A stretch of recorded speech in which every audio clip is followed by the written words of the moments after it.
Halo semuanya, kami dari kelompok 2 dan pada hari ini kami akan mempresentasikan mengenai sejarah komunikasi. Tapi sebelum itu kami akan memperkenalkan diri terlebih dahulu. Saya Alessandro Brigensa Putra dengan NPM 200907285. Nama saya Sarah Cipta dengan NPM 20090707279. Saya Kendrick dengan NPM 200907266. Hai, saya Stefaniatan dengan NPM 200907278. Baik, kami akan mulai menjelaskan mengenai sejarah komunikasi. Sebelum mengetahui lebih dalam mengenai sejarah komunikasi, ada baiknya kita mengetahui terlebih dahulu apa itu komunikasi. Komunikasi atau communication berasal dari bahasa Latin yaitu komunis yang berarti sama. Secara sederhana, komunikasi dapat terjadi apabila adanya kesamaan antara penyampaian pesan dan orang yang menerima pesan. Sehingga komunikasi bergantung pada bagaimana cara kita untuk dapat memahami antara satu dan lain. Contohnya, misalnya saya berdiskusi dengan teman saya mengenai tugas materi kuliah. Nah, hal ini menunjukkan bahwa antara saya dan teman saya ini memiliki kesamaan, yaitu membahas tugas.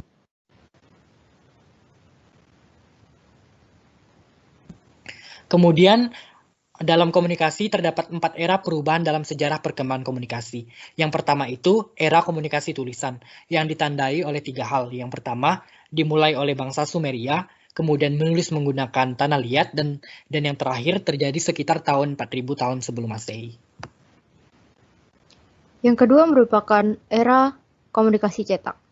Pada era ini ditemukan mesin cetak oleh Johannes Gutenberg dan John Kessler, yaitu mesin cetak print press pada tahun 1456. Pada saat itu, Gutenberg dan John membuat hampir 300 bentuk huruf cetak tegak bersambung menggunakan logam dan timah hitam. Proyek pertama mereka ialah mencetak Injil yang dikenal sebagai Bible dan dipercaya merupakan buku cetak tertua di dunia. Selanjutnya ada era komunikasi interaktif. Komunikasi mengalami banyak perkembangan sejak zaman manusia purba. Perkembangan tersebut akhirnya sampai pada masa era komunikasi modern seperti yang marak digunakan masyarakat, yakni komunikasi interaktif. Komunikasi interaktif adalah penyampaian pesan dari sumber pesan tersebut kepada penerima pesan melalui media tertentu, serta penerima pesan mampu memberikan feedback secara langsung. Feedback yang diberikan secara langsung, maka akan terjadi interaksi antara pemberi dan penerima pesan. Contohnya pada saat kita menggunakan email, kita saling memberikan feedback. Era komunikasi interaktif mulai terjadi pada abad ke-19. Ditemukan mainframe komputer ENIAC dengan 18.000 vacuum tubes oleh para ahli dari Universitas Pennsylvania di Amerika Serikat pada tahun 1946.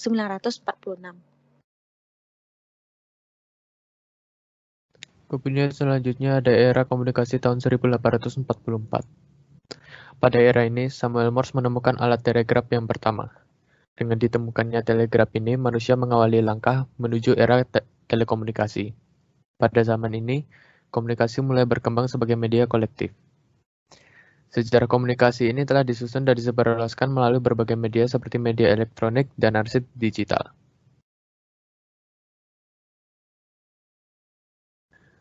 Selanjutnya, periode sejarah perkembangan ilmu komunikasi dibagi menjadi 4. Yang pertama, periode tradisi retorika. Pengertian retorika menurut Aristoteles menunjukkan kepada segala upaya yang bertujuan untuk persuasi. Lebih lanjut, Aristoteles menyatakan bahwa retorika mencakup 3 unsur, yaitu ethos, pathos, dan logos. Hal ini kemudian dikembangkan lagi oleh Cicero dan Quintilian.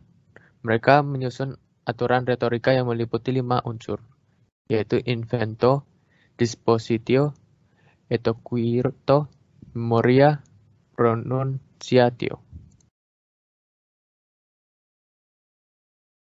Yang kedua merupakan periode pertumbuhan.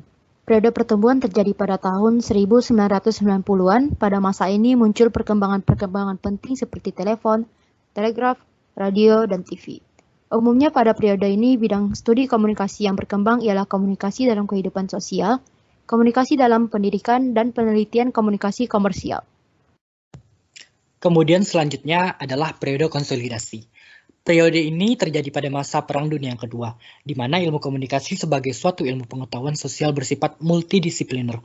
Multidisipliner adalah penggabungan beberapa disiplin untuk bersama-sama mengatasi masalah tertentu. Kemudian, kristalisasi ilmu komunikasi ditandai oleh dua hal. Yang pertama, adanya adopsi pembendaharaan istilah yang dipakai secara seragam, dan yang kedua, munculnya buku-buku dasar yang membahas tentang komunikasi. Selanjutnya ada periode teknologi komunikasi. Masuk pada tahun 1960-an, perkembangan ilmu komunikasi semakin kompleks. Sejak tahun 1950, komunikasi suatu disiplin telah memasuki periode tinggal landas. Periode masa sekarang disebut juga dengan periode komunikasi dan informasi. Ada beberapa faktor yang menyebabkan terjadinya periode komunikasi dan informasi. Yang pertama, ketergantungan terhadap situasi ekonomi dan politik global atau konteks center periperi. Yang kedua, semakin luasnya proses demokratisasi ekonomi dan politik. Yang ketiga, semakin gencarnya pembangunan ekonomi di seluruh negara. Yang keempat, tumbuhnya industri media bersifat nasional, regional, dan global. Yang kelima, kemajuan teknologi komputer, VCR, TV kabel, dan alat komunikasi jarak jauh yang berguna untuk membantu manusia. Sekian penjelasan kami mengenai sejarah komunikasi. Terima kasih.